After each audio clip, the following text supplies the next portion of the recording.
जय हिंद साथियों। आज का हमारा डिस्कशन होने वाला है करंट अफेयर की 5वीं क्लास पर। बहुत ही महत्वपूर्ण है और आपकी परीक्षा की दृष्टि से जो प्रश्न यहाँ पर संकलित किए गए हैं एक से बढ़कर एक हैं। अब आपके मन में यहाँ पर एक प्रश्न होगा कि कौन से बच्चे पढ़ सकते हैं, तो यहाँ पर मैंने लिख दिया है, साइड में आप देख सकते हो। किसी भी स्टेट के आप पीसीएस की तैयारी कर रहे हैं, करंट के सवाल मिलेंगे आपको। बैंक में बेटा करंट के सवालों की भरमार मिलने वाली है। एसएससी की भी बात करो, किसी भी स्टेट के पुलिस की बात करो, रेलवे की बात करो, तो बेटा कंक्लूजन जो निकलता है ना लास्ट में, वो ऑल स्टेट का छोटा एग्जाम हो या फिर बड़ा, करंट के सवाल तो आपको मिलेंगे। तो जो भी बच्चे हैं किसी भी स्टेट की छोटी बड़ी परीक्षा की तैयारी कर रहे हैं, अगर उनके सिलेबस में करंट है तो बस ये क्लास आपके लिए है। चलिए शुरुआत करते हैं। सबसे पहला प्रश्न है, विश्व स्वास्थ्य दिवस 2023 इसका भी हाल ही में आयोजन किया गया है। लोगों के स्वास्थ्य को बेहतर बनाया जा सके, इसकी दिशा में काम करने के लिए दिन सेलिब्रेट किया जाता है। इसकी एक्चुअली में थीम क्या है वो आपसे पूछी गई है। तो इस बेटा विश्व स्वास्थ्य दिवस 2023 की जो थीम है वो हेल्थ फॉर ऑल है, स्वास्थ्य सब के लिए। और सच में अगर आप स्वस्थ हैं तो मस्त रहेंगे, और मस्त रहेंगे तो परफॉर्मेंस में जबरदस्त भी रहेंगे। अगला प्रश्न है कि 17वें नंबर का जो प्रवासी भारतीय दिवस है, ये बेटा आपके हर साल मनाया जाता है। ठीक है, कब मनाया जाता है? तो जनवरी में मनाया जाता है। हर साल जनवरी के महीने में ही मनाया जाता है और लगभग 7 से लेकर 9 जनवरी के आसपास ये मनाया जाता है। तो 2023 का जो आयोजन है एक्चुअली में प्रवासी भारतीय दिवस का कहाँ पर किया गया है? तो इंदौर में किया गया है। और इंदौर शहर बेटा आपके मध्य प्रदेश में पड़ता है। ठीक है, मध्य प्रदेश की अगर हम राजधानी की बात करें तो बेटा भोपाल है, बहुत ही महत्वपूर्ण है। दूसरी बात अगर हम बात करें तो बहुत सारी जो है मध्य प्रदेश की विशेषताएं हैं। ठीक है, तो अगर कोई जानकारियां हैं आपके पास, कोई प्रसिद्ध जगह है, तो आप कमेंट करके हमें बता सकते हैं। ठीक है, हैं ये बिल्कुल मैं दावे के साथ बोल रहा हूं, लेकिन एक्चुअली हिस्ट्री की क्लास है नहीं तो ज़्यादा जा नहीं सकते वहां पर, लेकिन बहुत सारी हैं। ठीक है, चलिए अगला प्रश्न है कि बेटा ग्लोबल मिलेट्स, ग्लोबल है, ठीक है, राष्ट्रीय स्तर पर नहीं है, ग्लोबल, जिसे बेटा श्री अन्न का नाम दिया गया है। इस सम्मेलन का आयोजन मार्च 2023 में कहां पर किया गया है, ये आपसे पूछा गया है। ग्लोबल मिलेट्स, मिलेट्स का मतलब होता है बेटा ऐसे अनाज जो सुपाच्य हो, जैसे कि ज्वार है, आपका बाजरा है, जौ है ना। सरकार भी बढ़ावा दे रही है और वैश्विक स्तर पर भी बढ़ावा देने का प्रयास किया जा रहा है, जिससे कि लोग स्वस्थ रहें, क्योंकि रेशेदार अनाज है ना ये, इनका सेवन करने से हमारा स्वास्थ्य बेहतर रहता है, पेट हमारा ठीक ठाक रहता है, और जब जानते हो इंजन ही मजबूत होगा, क्योंकि व्यंजन का ही मामला है, और व्यंजन तो आप सब पूरे भरते चले जाते हो, इंजन खराब होगा तो बिगड़ जाता है। ठीक है, तो इसका आयोजन बेटा आपके नई दिल्ली में किया गया है। राइट आंसर क्या है? नई दिल्ली है। अगला प्रश्न है कि बंदरगाह हो या शिपिंग का मामला हो और जलमार्ग मंत्रालय, ठीक है, इसके द्वारा, ये पूरा एक मंत्रालय है जिसमें आपका बंदरगाह, शिपिंग और जलमार्ग ये तीनों के तीनों आते हैं। ठीक है, इसके द्वारा real time performance monitoring dashboard 23 मार्च 2023 को लॉन्च किया गया है। 23 मार्च भी है और 2023 भी है। तो पूछा गया एक्चुअली नाम क्या है जो ये real time performance monitoring dashboard launch किया गया है, उसका एक्चुअली में नाम क्या है? तो उसका नाम है सागर मंथन। ठीक है, बहुत इंपॉर्टेंट है, एक से बढ़कर एक जबरदस्त सवाल है जो आपकी परीक्षा की दृष्टि से बहुत ही महत्वपूर्ण है, इसलिए मैंने इनको यहाँ पर संकलित किया हुआ है। तो शानदार प्रश्न है, और इस तरीके की वीडियो चाहिए तो चैनल को सब्सक्राइब कर लेना, बेल आइकन को प्रेस कर लेना, नोटिफिकेशन को ऑन जरूर करिएगा। ठीक है, अभी हाल ही का मतलब अभी करीब का मामला है, 7 फरवरी 2023 की बात है। ठीक है, इंदिरा गांधी कला केंद्र दिल्ली में शिक्षा मंत्री आपके वर्तमान में कौन है बेटा? तो उनका नाम है धर्मेंद्र प्रधान। इनके द्वारा एक पोर्टल लॉन्च किया गया है, और आपसे वो जानना चाहता है कि एक्चुअली में इस पोर्टल का नाम क्या है जो आपके शिक्षा मंत्री धर्मेंद्र प्रधान के द्वारा लॉन्च किया गया है। तो उसका नाम है Yuva Sangam portal is the right answer. ठीक है बेटा, ये जो प्रश्न है ना, इन प्रश्नों में मैंने बहुत सारी बातों को शामिल किया है, इसलिए थोड़ा मैंने डिटेल कर दिया है, बड़ा कर दिया है प्रश्न को, जिससे कि बहुत सारे प्रश्न ना आपके एक प्रश्न के अंदर समेट जाएं और बहुत सारे आंसर भी आपके पास हों। ठीक है, अगला प्रश्न है कि भारत में 26 जनवरी 2023 को अभी जो हमने गणतंत्र दिवस मनाया है, तो पूछना चाहता है कि कौन से नंबर का गणतंत्र दिवस हमने मनाया है।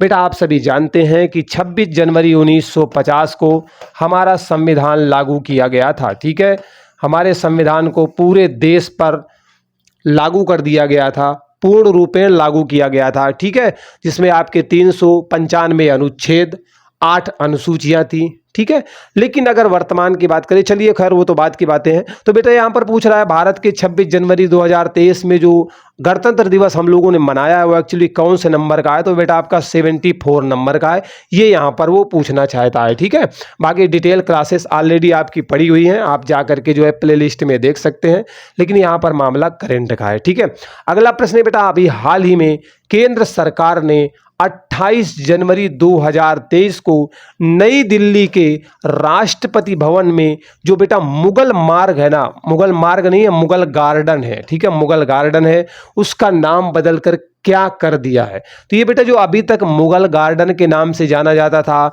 अब जाना जाएगा अमृत उद्यान के नाम से। तो बेटा देखो यहाँ पर कितने सारे प्रश्न हैं आपके। 28 जनवरी 2023 का मामला है, नई दिल्ली का मामला है, राष्ट्रपति भवन में जो मुगल गार्डन पड़ता है उसका नाम बदल करके अमृत उद्यान रखा गया। भारत का कौन सा संगठन चालू खाता घाटे पर डेटा शीट जारी करने का काम करता है। तो ये काम बेटा आपके भारतीय रिजर्व बैंक के द्वारा किया जाता है, आरबीआई के लिए किया जाता है। ठीक है, और सारे बैंकों को कंट्रोल करने का काम भैया हमारा आरबीआई ही करता है। ठीक है, अभी आरबीआई के द्वारा ही बताया गया है कि जो आपके 2000 के नोट हैं, ठीक है, 2000 के नोट हैं, उनको धीरे धीरे करके हम चलन से बाहर कर देंगे। उसका कारण भी है, बहुत समय पहले से वो इस पर ऑलरेडी काम कर रहा है, इसकी प्रिंटिंग को ऑलरेडी रोका गया था और बहुत सारी बातें हैं, क्योंकि 2000 के जो डुप्लीकेट नोट बहुत सारे इस समय मार्केट में चलन में थे, ये भी कारण है, और बहुत सारा डंप भी हो गया, ऐसा लोगों का कहना है, तो वो भी बात है। ठीक है, तो ये कुछ बातें थी जो यहाँ पर मैंने इंक्लूड कर दी है, तो मैटर आपको बेटा समझ में आ गया होगा। चलिए आगे बढ़ जाते हैं, अगले प्रश्न पर चलते हैं। बेटा अगला प्रश्न दिया गया है कि वर्ष 2023, ठीक है, प्रश्न है वर्ष 2023 में होने वाला, क्या बात है, वावला लिखा है यहाँ पर, होने वाला आईसीसी क्रिकेट विश्व कप कहाँ पर आयोजित किया जाएगा 2023 वाला। तो ये बेटा आपके भारत में, ठीक है, कहाँ पर, हमारे प्यारे भारत देश में। ध्यान रखिएगा, बहुत इंपॉर्टेंट है, क्रिकेट के दीवानों को तो पता ही है। ठीक है, और मोस्टली हमारे इंडिया में क्रिकेट के भैया फैन फॉलोइंग दुनिया में बहुत ज़्यादा है, और ये मान के चलो आईसीसी वगैरह ना, इन सबको हम ही लोग चला भी रहे हैं। ठीक है, इंडिया पोस्ट पेमेंट बैंक किस दूर संचार कंपनी के साथ मिलकर के काम करते हुए अपने ग्राहकों को संदेश देने का काम कर रहा है। तो ये बेटा आपका एयरटेल है। ठीक है, एयरटेल का सिम वगैरह आता है, दूर संचार कंपनी है। ठीक है, तो ये आपके जो है इंडिया पोस्ट पेमेंट बैंक किसके साथ मिलकर इस तरीके से काम कर रही है, तो एयरटेल के साथ मिलकर के काम कर रही है। ठीक है, तो एयरटेल इज द यहाँ पर जो है राइट आंसर हो जाएगा। अगला सवाल बेटा आपके सामने दिया गया है कि विश्व बैंक के द्वारा भारत की जो बेटा जीडीपी वृद्धि है 2024 में कितना रहने का अनुमान लगाया गया है। तो वो बेटा 6.3% अनुमान लगाया गया है। बेटा देखो हमेशा ध्यान रखना, अगर भविष्य के लिए हम कोई बात जो है रखते हैं पटल पर, या कोई जो है एक तरीके से शीट तैयार करते हैं, लेखा जोखा तैयार करते हैं, तो वो अनुमान पर ही आधारित होता है, सटीक बिल्कुल नहीं होता है। ठीक है, अनुमान लेकिन मोस्टली काफ़ी हद तक 19-20 का अंतर होता है, लेकिन कहीं ना कहीं करीब पहुंच जाते हैं।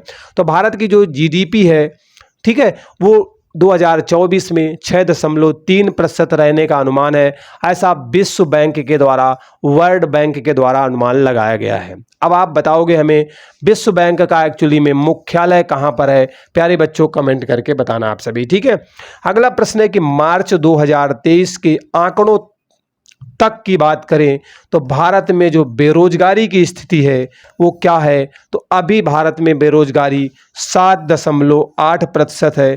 तो आप समझ सकते हो ठीक ठाक स्थिति में बेरोजगारी है।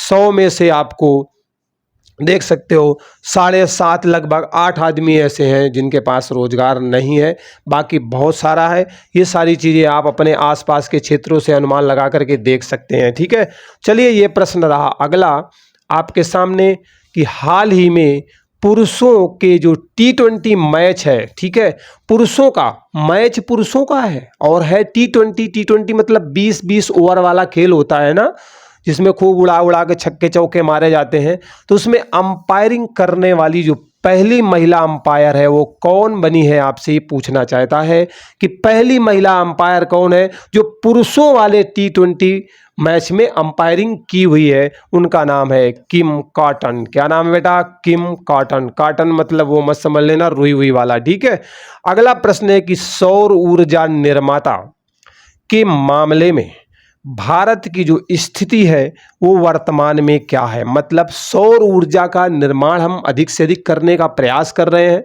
तभी आप देख रहे हो बढ़ावा दिया जा रहा है। सरकार के द्वारा भी बहुत सारी योजनाएं लॉन्च की जा रही हैं जिससे कि लोग कहीं ना कहीं बिजली पर निर्भर ना हो करके, आपकी जो ये बिजली आती है ना पावर हाउस वाली, जो कोयला से भी बनती है और विभिन्न माध्यम से पानी से भी बनती है टरबाइन के थ्रू, तो उस पर डिपेंड ना रहे, खुद की बिजली बनाए और बेचे भी वो तो कहते हैं। तो लोग क्या कर रहे हैं, घरों में अपने सोलर पैनल लगवा लेते हैं और जो बिजली पैदा होती है उसे यूज भी करते हैं, और जो समझदार लोग हैं वो बेचकर पैसे भी कमाते हैं। तो आप समझ रहे हो ना, तो सरकार छूट भी बहुत देती है।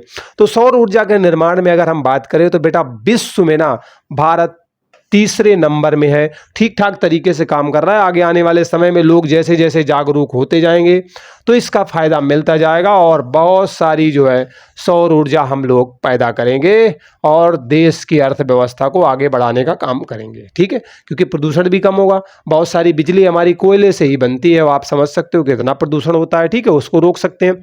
अभी हाल ही में प्रधानमंत्री नरेंद्र मोदी के द्वारा जनवरी 2023 को वीडियो कॉन्फ्रेंसिंग के जरिए वाराणसी में, देखो कितने सारे प्रश्नों को घुसाया हुआ है मैंने एक प्रश्न के अंदर, इसलिए थोड़ा लंबा लंबा है। दुनिया का सबसे लंबी रिवर क्रूज, नाम क्या है? दुनिया की सबसे लंबी रिवर क्रूज का उद्घाटन किया गया है प्रधानमंत्री नरेंद्र मोदी के द्वारा। कहां पर किया गया है? तो वाराणसी में किया गया है। उसका नाम क्या है? MV गंगा विलास। ये बेटा आपके जो है सबसे लंबी रिवर क्रूज का नाम है MV गंगा विलास। ठीक है, वाराणसी में उद्घाटन किया है प्रधानमंत्री नरेंद्र मोदी। मैं थोड़ा समय ले रहा हूं क्योंकि पेपर में जब प्रश्न आता है तो समय मिलता नहीं है, क्योंकि पता ही नहीं चलता कहां से आ रहा है। ठीक है, चलो, भारतीय खाद्य संरक्षा एवं मानक प्राधिकरण, इतना लंबा चौड़ा नाम, इसके द्वारा किस हिमालयी पशु को खाद्य पशु के रूप में मंजूरी दे दी है? अभी तक इसको खाने की परमिशन नहीं थी कि इस पशु को मार के आप खा नहीं सकते हैं। ठीक है, और जो खाने वाले हैं वो जानते हैं, तो खा नहीं सकते, तो उसकी मंजूरी दे दी गई है। हिमालयी याक है, हिमालय में पाए जाने वाला एक याक पशु है, उसे फिलहाल इस श्रेणी में शामिल किया गया है।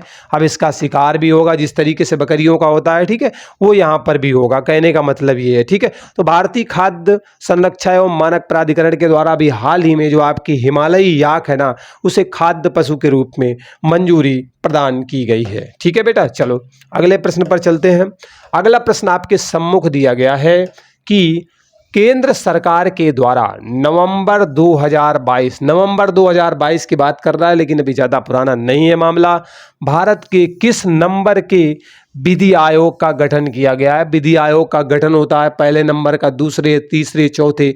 तो अभी जो बेटा नवंबर 2022 में जो विधि आयोग का गठन किया गया है वो 22वें नंबर का है 22 नंबर का है। ठीक है, अगला प्रश्न है कि केंद्रीय गृह मंत्री के द्वारा अप्रैल 2023 को अरुणाचल प्रदेश में आपके जो है, ये बताओ अच्छा, पूर्वी वाला बिंदु पड़ता है या पूर्वतम बिंदु पड़ता है या पश्चिमतम बिंदु पड़ता है? आप हमें कमेंट करके बताओगे। नाम उसका किबिथु है, मैं बता देता हूं। ठीक है, चलिए, एक सीमावर्ती गांव किबिथु, लो वहां पे पहुंच भी गया, खुद ही दे दिया उसने। कौन सा प्रोग्राम वहां पर शुरू किया गया है? तो उस प्रोग्राम का नाम है वाइब्रेंट विलेज प्रोग्राम। एक्चुअली जरूरी भी है। हमारे यहाँ पे क्या है ना कि हम लोग गांव के वासी हैं, है ना, हम उस देश के वासी हैं जिस देश में गंगा बहती है और सच में बहती है। तो ये कहना चाहता हूँ कि अभी क्या था ना, बॉर्डर के किनारे किनारे वाले जो गांव हुआ करते थे वहाँ के लोग संसाधन के लिए या फिर जीविका कमाने के लिए शहरों की तरफ पलायन करते थे। लेकिन अब सरकार क्या कर रही है, धीरे धीरे करके बढ़ावा दे रही है। कारण है ना, हमारा जो पड़ोसी चीन है ना, दुश्मन, हमारा नवीनतम दुश्मन। क्योंकि भाई के दुश्मन भाई न होते तो मीत से बने महल धराशायी न होते, काश मिलकर जीते सभी लोग तो हिंदू मुस्लिम सिख ईसाई न होते। लेकिन ये बातें तो हमारे देश की नहीं, लेकिन ये पड़ोसी देश जो हमारा है ना, ये इस समय अपने जो आसपास की जो बॉर्डर है ना, वहाँ पर बहुत सारे विलेज, बहुत सारे अच्छे अच्छे गाँव का निर्माण बहुत तेज़ी के साथ कर रहा है। और आप हमेशा ध्यान रखिएगा, कभी भी कोई भी खतरा आएगा तो सबसे पहले अगर कोई मूवमेंट बॉर्डर में होगी ना, तो यहाँ पास के लोग ही देख लेते हैं और ये सूचना तुरंत कर देंगे। तो एक तरीके से सैटेलाइट का काम करते हैं लोग।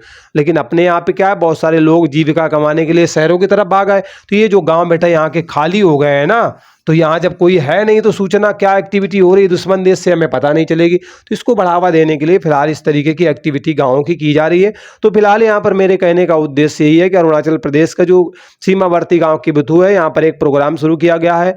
वाइब्रेंट विलेज, इनको जो है सभी प्रकार की सुविधाओं से लैस किया जाएगा, बिजली, पानी, सड़क सबसे, अस्पताल वगैरह सबसे, जिससे लोग यहाँ पर निवास करें, छोड़ के भागे नहीं यहाँ से। ठीक है।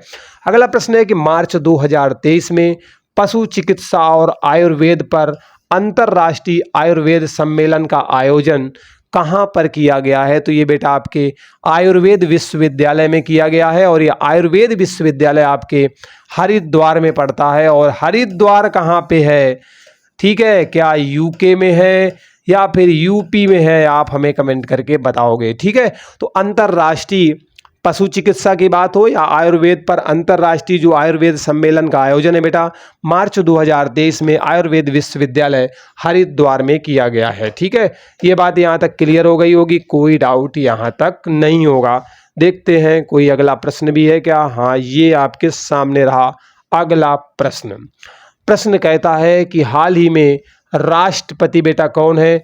द्रौपदी मुर्मू है और ये भारत के 15वें नंबर की राष्ट्रपति हैं। ठीक है, चलिए मैं कंफ्यूज करने के लिए आपको बोलता हूँ, क्या ये 14वें नंबर की हैं या फिर किस नंबर की हैं? आप कमेंट करके बताओ। ठीक है। तो ये जो राष्ट्रपति हैं, ये बेटा दूसरे नंबर की महिला राष्ट्रपति हैं। ठीक है, दूसरे नंबर की महिला राष्ट्रपति होने का गौरव प्राप्त है। अगर पहले नंबर की महिला राष्ट्रपति की बात करें तो वो बेटा आपकी प्रतिभा पाटिल जी थी। ठीक है, प्रतिभा पाटिल पहले नंबर के आपके राष्ट्रपति रह चुकी हैं। ठीक है, इस पद को सुशोभित कर चुकी हैं। दूसरे नंबर के आपकी द्रौपदी मुर्मू हैं। अगर आपसे प्रश्न पूछा जाए किस राज्य से ये बिलोंग करती हैं, तो ये तो आप बताने वाले हो कमेंट करके, अच्छे बच्चों के तरीके। ठीक है, चलिए ये तो इतनी सारी बातें थी, मुझे यहाँ से इसे इरेज करना होगा। तो राष्ट्रपति द्रौपदी मुर्मू के द्वारा अप्रैल 2023 में असम के, कहाँ पर? असम में बेटा आपका काजीरंगा नेशनल पार्क है। बहुत पूछा जाता है परीक्षा में, देखो प्रश्न भी है और यहीं पर आपका उत्तर भी छुपा हुआ है। ठीक है, किस 2 दिवसीय उत्सव का उद्घाटन यहाँ पर किया गया है, आपसे जानना चाहता है। तो इसका नाम है गज उत्सव 2023। गज मीन्स कौन होता है? हाथी। ठीक है, हाथी मेरे साथी। तो गज उत्सव 2023 का आयोजन अभी हाल ही में 2023 में अप्रैल में आपके जो है काजीरंगा नेशनल पार्क में, जो कि असम में पड़ता है, राष्ट्रपति द्रौपदी मुर्मू के द्वारा बेटा उद्घाटन किया गया है। तो इस तरीके से जो महत्वपूर्ण प्रश्न थे मैंने आपके सामने रखने की कोशिश की है। आप बारी आपकी है, कमेंट करके जाइएगा। उत्साहवर्धन के लिए एक लाइक कर दीजिएगा। मिलते हैं अगले वीडियो में एक नए अपडेट के साथ। बाय बाय, टेक केयर, जय हिंद।